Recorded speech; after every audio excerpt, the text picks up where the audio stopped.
The man behind the camera is actually my ex-partner, actually ex-husband. Yeah, we had I think some really good years here in New York while I was working for the Austrian Trade Commission, living and working in New York, and I'm still very fond of those years. I actually really was a little bit homesick, missing the city, missing the vibe. Yeah, and the man behind the camera. Good question, loaded question. Well, right after the separation, it wasn't so much fun, to be honest. But now, after how many years? 8, something about 8 years after the separation, we found this place, we found a space to be good to each other again. Yep, before my posting or job here in New York, my first job took me to Russia, based on my degree in Slavistics, Russian linguistics. And yeah, I spent 6 years in Moscow, working there for the Austrian Trade Commission from 2000 to 2006. So those were the good years with a lot of economic progress. You could move freely, you could speak freely, so you could really do anything you can imagine also in the western part of the world. So it was really interesting times for me. It was also easy to live there because I spoke the language, I could move freely, I could enjoy the culture, enjoy the people, the city. Also a very special place, but at the moment not so much fun, and not able to travel there anymore, and the few friends that still remain there, that are still living and working there, are definitely going through tough times. And it's tough also to talk about the current situation with Ukraine, with Russians that are still living there, because free speech is not possible anymore. Any questions I'm asking, I get very polite answers over social media or chats, whatever, but no direct answers or no direct giveaways what is really going on there.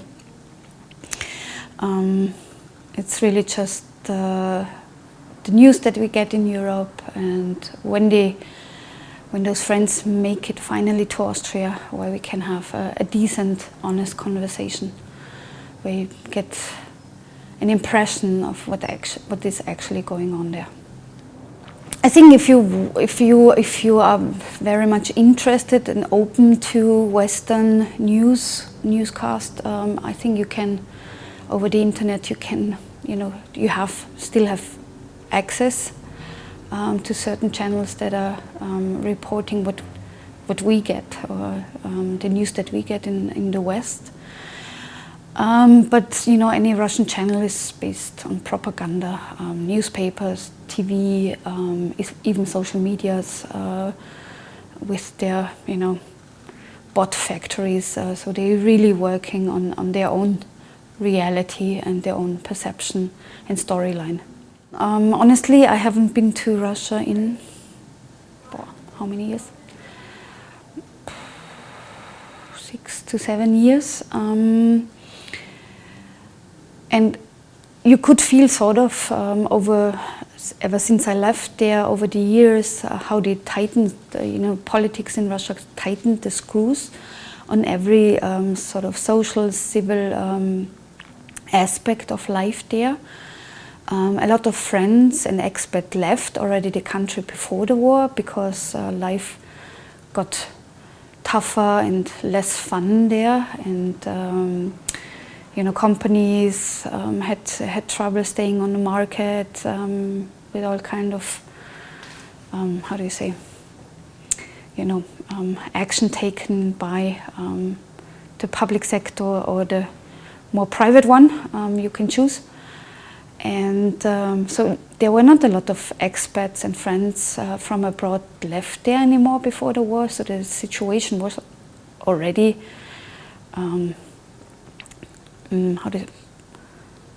not that comfortable anymore towards to life and work what we are used to in Western Europe. And yeah, and ever since the war started, it's we are back to Soviet Union style politics,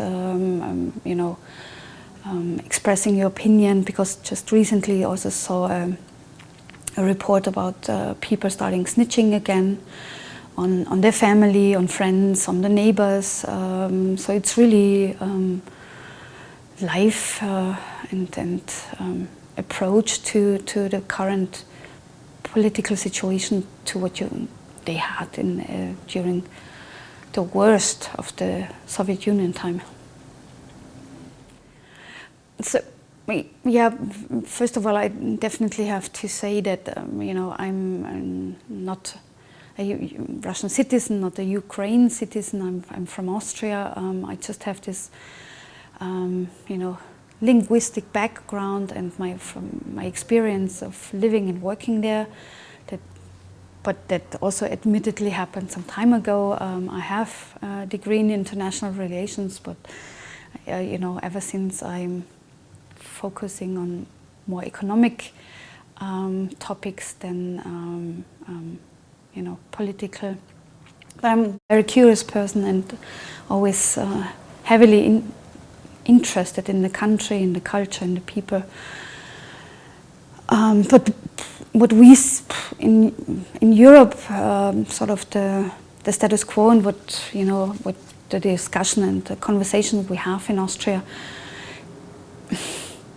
no way to say, because I think the Russian, had to plan to conquer Ukraine or Kiev at least within 3 days. That didn't really happen. Now we have a war that has been going on for 6 months now. The front lines are currently changing in favor of the Ukraine, so that's also quite impressive feat of the Ukraine army. And I think just yesterday I had a long conversation with an Austrian here in New York about the situation over there, and he was, heavily demanding that people return to the negotiation table. So Ukraine and Russian representatives, and I was like, what are they going to talk about? They had those negotiations at the beginning of the war. Especially the Russians had completely crazy talking points and demands on the Ukraine government, and nothing has changed in their attitude, in their perception, in their approach, for Russia.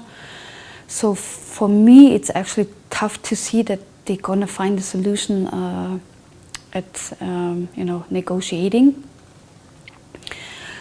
So it's either going to be lasting for a very long time until somebody is running out of munition, armor, or intelligence. And at the moment, I couldn't really bet on any country. Quite speechless, and I at the moment don't see any decent end to the conflict.